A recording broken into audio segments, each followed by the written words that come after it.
Homer Simpson wants to see an overview of costs currently incurred for each of his end customers. To do so, Homer Simpson selects the Manage mode and then the Invoicing tab. Here, Mr. Simpson sees the up-to-date invoicing. So far, he can only select May, as he first registered in this month. In the future, he will be able to see all elapsed months. Currently, he sees only the project for end customer 1, but in the future, he will see all of the end customers listed here. The costs for the project registration of €50 and the gateway registration of €15 are visible here. These are the one-time costs incurred to date.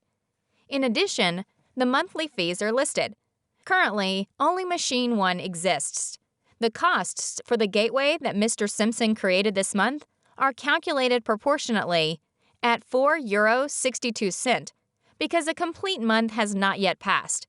Furthermore, 5 alarm SMS messages totaling €1.25 were sent in the current month.